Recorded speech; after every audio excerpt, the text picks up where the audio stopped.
ஓம் சாய்ராம். என் அன்பு செல்லமே, அழகான தங்கமே, என்னம்மா யோசிக்கிற?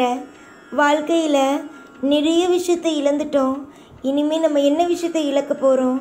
உண்மையான உறவு அப்படின்னு கையை பிடிச்சிருந்தோம். ஆனால் அந்த உறவே நம்மளை விட்டுட்டு தூரமாக போயிட்டு இனிமேல் இந்த உறவு வருமா வராதாங்கிற யோசனையா?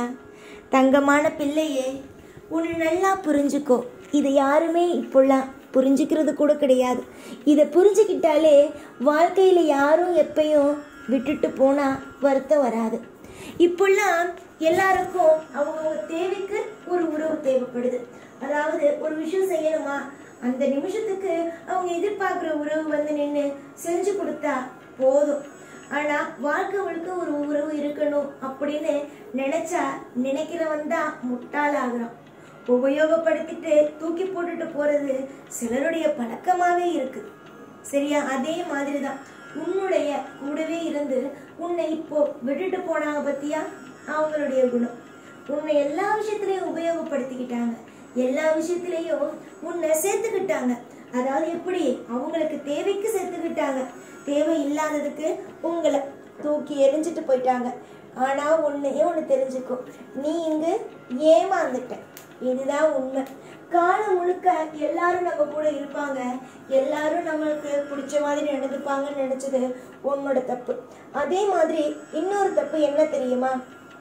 ஒரே ஒரு விஷயம்தான். என்னன்னா, கண்ணை மூடிக்கிட்டு நம்புறது. எப்பயுமே நான் உங்ககிட்ட சொல்ற விஷயம், அது எவ்வளவு பெரிய உறவா இருந்தாலும் சரிதான், எவ்வளவு பெரிய உறவா இருந்தாலும் கொஞ்சம் அவங்க மேல கவனம் வைக்கிறது ரொம்ப நல்லது. ஆனால் நீயும் கண்மூடித்தனமால நம்பிக்கை வச்சு இன்னைக்கு அவங்க போனதுக்கு அப்புறம், விட்டுட்டு போனதுக்கு அப்புறம் அழுதுகிட்டு இருக்க. என்னைக்கும் ஒன்று தெரிஞ்சுக்கோ, யாரும் எப்பயும் எந்த நிமிஷமும் யாருடைய கண்ணீருக்கும் இங்க எப்பயும் ஐயோ அழுகுறாங்களே அப்படின்னு பரிதாபப்படுறது கிடையாது. அவங்க தேவைக்கு வந்தாங்க, அவங்க தேவை இல்லை, இப்போ உன்னை விட்டுட்டு போயிட்டாங்க. இதுதான் உண்மை. உங்களுக்கு யாரையாவது கொஞ்சம் இவங்க நமக்கானவங்க தானா, இவங்க வந்து நம்மளுடையவங்க தானா, இவங்க நமக்காக தான் பேசுறாங்களா, இல்லை நம்ம கிட்ட எதிர்பார்த்து பேசுறாங்களா அப்படின்னு தெரிஞ்சுக்கணும்னா ஒரே ஒரு விஷயம். 2 நாள், 2 நாள், ரொம்ப நாள் வேண்டாம், 2 நாள் பேசாம இரு. உன் உயிர், உறவு, உன்னுடைய அத்தனை சொத்துமே அவங்கதான், அத்தனை விதமான சந்தோஷமும் அவங்கதான் அப்படின்னு நினைப்பல. அவங்ககிட்ட 2 நாள் எந்த தொடர்பும் இல்லாம, அப்ப தெரியும் அவங்க குணம் என்னன்னு. அப்போ தெரியும் அவங்க குணம் என்னன்னு. நீ அவங்கள உன் மனசுல சிம்மாசனத்தை போட்டு அமர வச்சிருப்ப, ஆனா அவங்க உன்னை குப்பையில வச்சிருப்பாங்க. அது கூட தெரியாம இருந்திருக்க பாத்தியா? 2 நாள். இப்ப இருந்து பாரு, எந்த ஒரு விஷயமும் இல்லை, எதுவுமே சொல்ல வேண்டாம், எதுவுமே எந்த ஒரு விஷயமுமே, நீ ஏன் பேசல எதுவுமே சொல்ல வேண்டாம். 2 நாள் பேசாம இரு. தானா உங்ககிட்ட வந்தா உண்மையான ஒரு பேசலையா, அப்பா சொல்ல முடிஞ்சிச்சு அப்படிங்கிறது பொய்யான உறவு. எந்த நிமிஷம் ஒரு உறவு உன்னை தேடுதோ அந்த உறவு தான் நல்ல உறவு. ஆனா இப்போ இருக்கிற சூழ்நிலையில, உன்னுடைய சூழ்நிலையில யாருமே உன்னை தேட மாட்டாங்க, உபயோகப்படுத்திக்கிட்டாங்க. வாழ்க்கையில உன்னை உபயோகப்படுத்தி உன்னை ஒரு மிகப்பெரிய ஒரு தப்பான ஒரு விஷயத்துல உன்னை உபயோகப்படுத்தி உன்னை காயப்படுத்திட்டாங்க. இப்போ நீ மீண்டு வர முடியாம தவிக்கிற. நல்லது, இப்போயே உனக்கு சில பேருடைய முகங்கள் தெரிஞ்சிச்சு, சில பேருடைய கோரமான புத்திகள் தெரிஞ்சிச்சு, உன்னை எதுக்கெல்லாம் உபயோகப்படுத்துறாங்கிறது தெரிஞ்சிச்சு. இப்பவே எல்லாம் தெரிஞ்சிச்சே அப்படின்னு நினைச்சு மனசை தேத்திக்கும். ஐயோ இதெல்லாம் நமக்கு ஏமாந்துட்டமே நினைக்காது. இப்பயே அவங்க உன்னை எவ்வளவெல்லாம் உபயோகப்படுத்தியிருக்காங்க. அப்போ வாழ்க்கை முழுக்க இருந்தா உன்னை எவ்வளவு பெரிய முட்டாளாக்கி இருப்பாங்க. இந்த நேரம் நீ புரிஞ்சுக்கோ, அழாது. விட்டுட்டு போயிட்டாங்களே, இந்த உறவை நம்ம விட்டுட்டு போயிட்டே அப்படிங்கறத நினைச்சு கவலைப்படாது. துரோகம் செஞ்சிட்டாங்களே அப்படின்னு நினைச்சு கலங்காத. நம்ம சுதாரிச்சுட்டோம், நம்ம வந்து தெளிஞ்சிட்டோம். ஒரு கிணவான ஒரு வாழ்க்கைக்குள்ள இருந்தோம், அதுல இருந்து நம்ம மீண்டு வந்துட்டோம். இனிமே நம்ம வாழ்க்கை பிரகாசம் அப்படிங்கறத மட்டும் நினைச்சுப்பாரு. எல்லாரும் சொல்ற ஒரு விஷயம், ஒரு நபருக்கு இன்னொரு நபர் துணை வேணும் அப்படிங்கிறது அது உண்மை.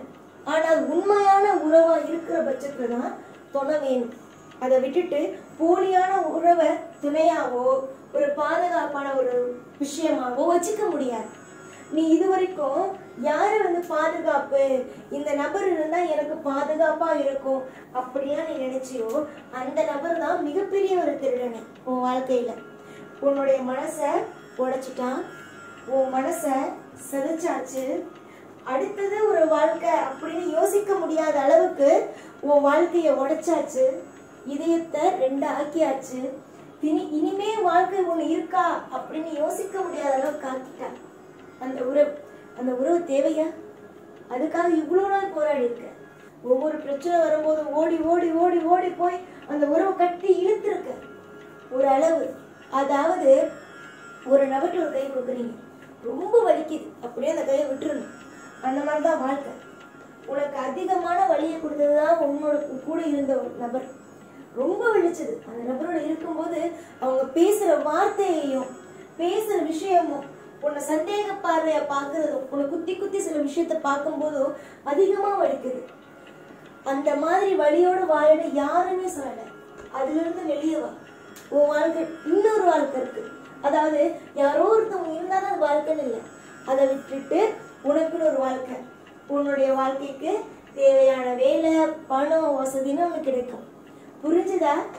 என்னைக்குமே கஷ்டத்தோட இருக்கணும்னு யாரும் சொல்லல. கஷ்டமான விஷயம் ஒரு விஷயம் நடக்குதுன்னா அந்த இடத்துலதான் இருந்து நீ போராடணும்னு யாரும் சொல்லல. உனக்கு தப்பா ஒரு இடத்துல ஒரு விஷயம் தோணுதுன்னா தாராளமா வெளியில வா. உனக்குன்னு ஒரு நல்ல காலம் காத்திருக்கு. தப்பான முடிவு என்னைக்கு எடுக்காதீங்க. இவ்வளவுதான் வாழ்க்கை. ஒரு நபர் உன்னை விட்டுட்டு போயிட்டாங்க அப்படின்னா அவ்வளவுதான் வாழ்க்கை அப்படின்னு நினைக்காதீங்க. அது நல்லது கிடையாது. அது உங்களை நீங்களே சித்திரவதை பண்ணிக்கிற மாதிரி. அவங்க விட்டுட்டு போகும்போது கூட அந்த வழிகள் இருக்காது. ஆனால் நீங்களே உங்களை நம்ம தப்பு செஞ்சிட்டோமே அவங்க நம்மளை விட்டுட்டு போயிட்டாங்க, நம்மளுடைய வாழ்க்கைன்னு நினைச்சோமே, நம்மளுடைய தொழில் அப்படின்னு நம்ம நினச்சிருப்பீங்க. சில பேரை அவங்களெல்லாம் கடந்து வாங்க. அவங்கள கடந்து ஒரு வாழ்க்கை இருக்குது. அவங்க மட்டும்தான் உங்கள் வாழ்க்கை கிடையாது. நீங்கள் தான் உங்கள் வாழ்க்கை. புரிஞ்சுதா? நீங்கள் மட்டும்தான் உங்கள் வாழ்க்கை. நீ நினைக்கலாம் இப்போ விட்டுட்டு போனவன் தான் உன் வாழ்க்கை, விட்டுட்டு போனவன் தான் உன் வாழ்க்கை. ஆனால் முக்கியமாக உன் வாழ்க்கை உன் கையில் தான், மற்றவங்க கையில் கிடையாது. நீ சொல்லலாம் அவங்க கையில் ஒப்படைச்சிருந்த, கிடையாது. உன் வாழ்க்கை உன் கையில். நீ அற்புதமான விஷயத்துக்காக பிறந்த பிள்ளை. இன்னும் நீ நிறைய நல்ல விஷயம் பார்க்க வேண்டியது இருக்குது. கர்மவினை முடிச்சுட்ட, இனி நல்ல விஷயம் நடக்க போது ஆரம்பிக்க போகிற. அவ்வளவுதான். நிதானமாக யோசி. விட்டுட்டு போன யாராக இருந்தாலும் அவங்கள ஒரு சின்ன கடுகளவு கூட யோசிக்காது. யோசிச்சா அவங்க எதை கொடுக்கணும், வழியை கொடுக்கணும்னு நினச்சாங்கல்ல, அதை நீ பெற்றுக்கிற மாதிரி ஆகும், அதை நீ வாங்கிக்கிற மாதிரி ஆகும். அதனால் அது வேண்டாம். நீ சந்தோஷமாக இரு. அந்த சந்தோஷமாக நீ வாழ்கிற வாழ்க்கையை பார்த்து ஏண்டா உன்னை விட்டுட்டு போனோம், ஏண்டா இந்த மாதிரியான விஷயம் செஞ்சோன்னு அவங்களுக்கு நெஞ்சு வலிக்கணும். புரிஞ்சுதா? தப்போ நம்பிக்கை துரோகமோ இதெல்லாம் செஞ்சவங்களுக்கு நிச்சயமாக வலிக்கிற மாதிரியான தண்டனை கொடுக்கணும். நிச்சயமாக கிடைக்கும். நீ வாழ்கிறத வாழ்க்கையை வச்சு தான் அவங்களுக்கு தண்டனை கிடைக்கும். தோன்றிடாத. இன்னைக்கு நம்ம எதை எதிர்பார்க்குறோம்? நீயே சொல். நீ இப்போ எதை எதிர்பார்க்குற? போன உறவு வரணும்னு எதிர்பார்க்குற. வேணாம், அந்த உறவு வர வேண்டாம். அது போனது போனதாகவே இருக்கட்டும். இனிமேல் உன் வாழ்க்கையில் நடக்க போகிற விஷயத்தை மட்டும் பார். எல்லாமே தெளிவான விஷயமா இருக்கும். நிறைய நாள், நிறைய பொழுது உனக்காக நான் இருக்கேன். உனக்கு தேவைப்படுற ஒவ்வொரு விஷயத்தையும் தந்திருக்கேன். அதே மாதிரி உனக்கு நிச்சயமாக நீ கிடைச்ச உன்னுடைய வாழ்க்கையில் நான் தரணும்னு ஆசைப்பட்டதை தருவேன். நம்பிக்கையோடு இருந்தால் நல்லதே நடக்கும். எப்பயும் எல்லா நாளும் உன் கூடவே இருந்து உன்னை ஆசீர்வாதம் செய்து வாழ வைப்பேன். இந்த சாய்நான். ஓ சாய்ராம்.